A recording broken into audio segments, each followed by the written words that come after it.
originally published in 1754. So a couple hundred years after Martin Luther. We're looking at a republication of 2018 in this Scholar Select work that has been republished. We begin by taking a look at just an introduction. We're going to take a look at the pages 6 through 40. It's going to include part 1 and part 2, part of part 2 in the book. But it gives us some introductory information about the meaning of free will as opposed to necessity, and eventually leading to what Edwards calls moral agency. And we need to remember that this document represents the birth of the Great Awakening. The Great Awakening in the early colonial settlements, and there was a great emphasis in theology on conversion. What does conversion mean? How do we know if we have been truly converted, truly been gathered into Christ's church? So theology was addressing this idea of the conversion experience. And so this is not just an academic venture here by Jonathan Edwards. He was a highly recognized scholar in his day, but it is also a proclamation, a ministry of Evangelion proclamation. But it does constitute one of the primary documents for the Great Awakening in the early American colonies. We're going to take a look at this first lesson. We're going to take a look at Block 1, Human Will, its definition and its signification.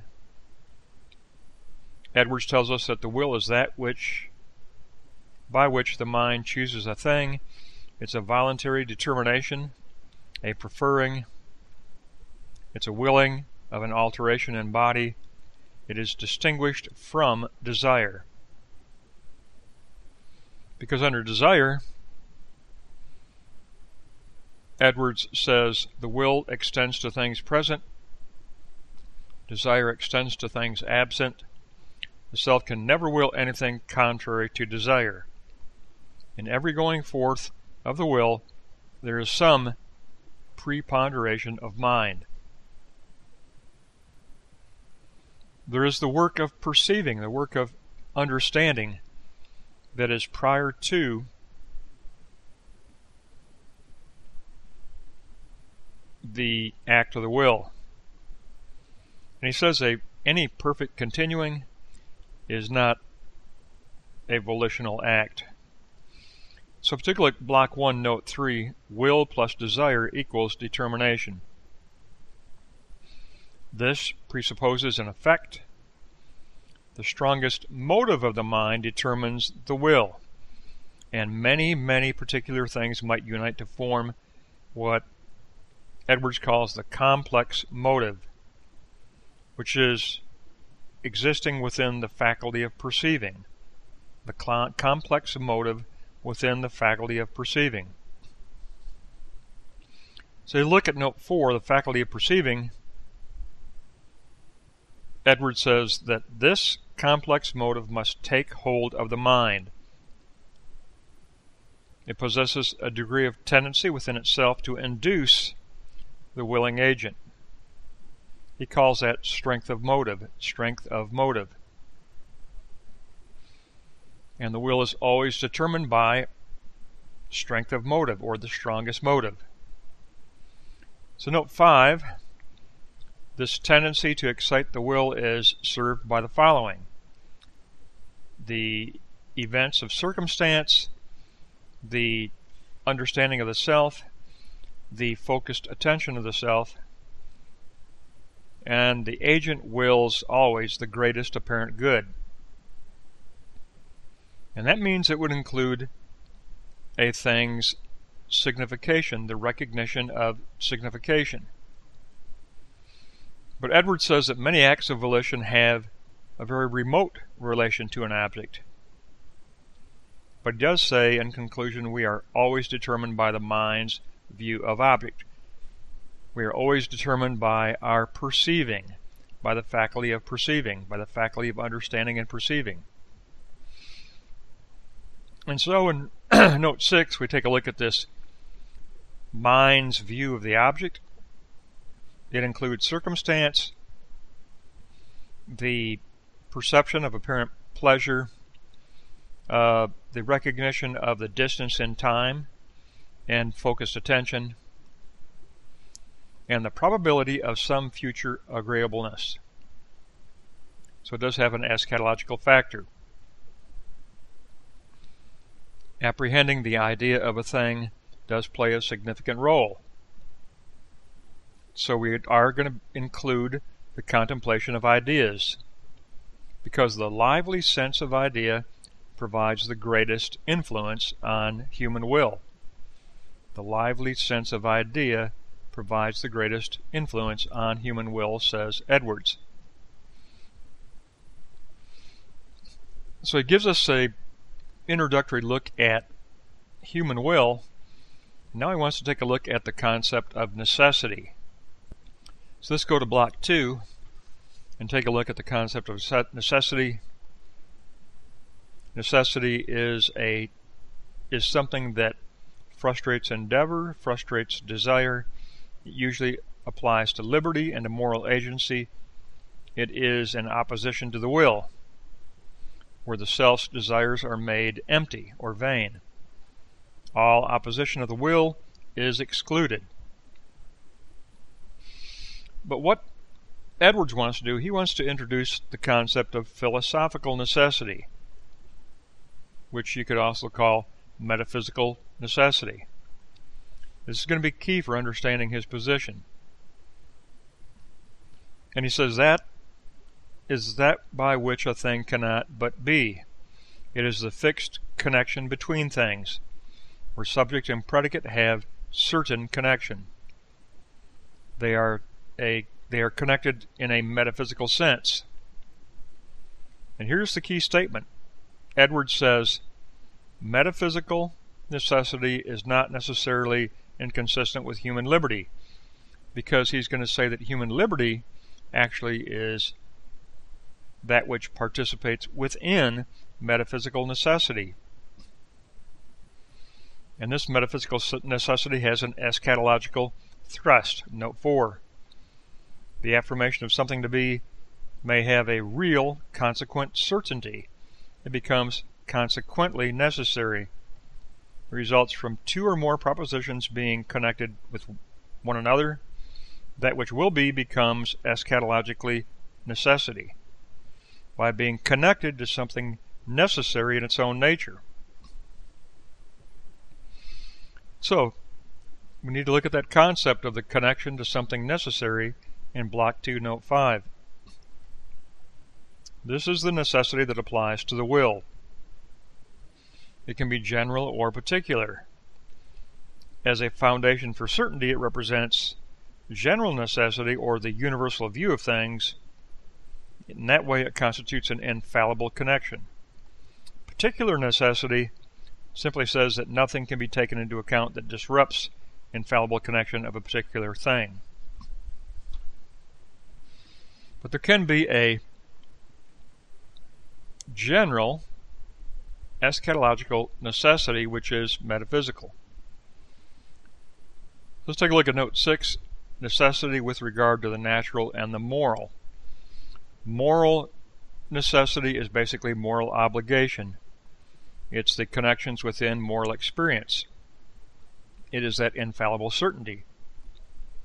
And it does offer a degree of probability. Natural necessity is the force of natural causes, the subject being subjected to particular sensations or the pull of gravity. So under kinds of necessity, moral and natural necessity may both become absolute. There are differences in consequence between moral and natural necessity. Moral necessity is a certainty of an inclination. Moral necessity may be the result of a habitual void within the self. So, Edwards begins by telling us that basically human will take place within metaphysical necessity. Human will be actualized within metaphysical eschatological necessity. And that will equal moral agency. Let's take a look at block 3 and take a look at this conclusive equation. Free will plus metaphysical necessity equals moral agency. Under agency, that which has the power of volition in the self or the soul. The agent is the soul or the self. It's the agent who possesses the will. Now here he attacks heresy. The Arminians have a different view of this liberty of the will. The Arminians say that the self has a self-determining power, a sovereignty over their own determination. Edwards is going to counter the Arminian heresy in note 2. They say that the will is not dependent on anything outside the self, but moral agency includes moral faculty and a sense of the good and a sense of evil. Moral agency is influenced by motives, by understanding, and by the act of reason. Moral agency is a choice guided by understanding. So his first critical stand against the Arminian heresy is note 3, block 3, note 3. The will is choice guided by understanding. He says God's actions as moral governor have moral qualifications. They're influenced by the highest moral inducement. God is a moral agent.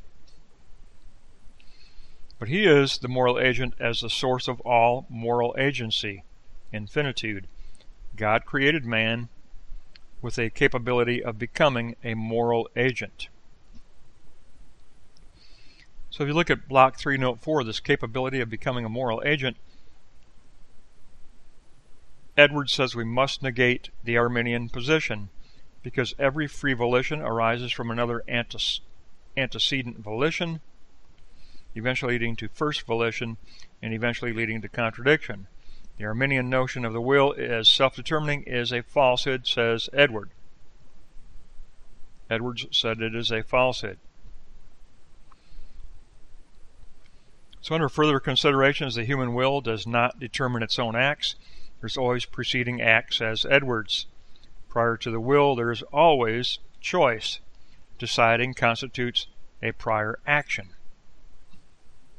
It constitutes a prior action.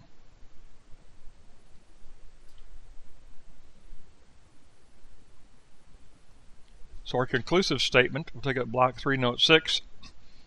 Deciding is an action. There is no such thing as a self-determining power of the will. That's his statement against the Arminian heresy. The act of volition is a determination of mind. Self-determining power eventually arises from nothing, if you look at the Arminian position, because free acts of the will are not really contingent. They're always influenced, says Edwards. They're always influenced. There's always an influence prior to the act of the will. So there are introductory comments from Jonathan Edwards. He's telling us that we don't determine our own conversion. We don't self-determine our will to seek God. We don't become that power. We are not that power. We are not that power.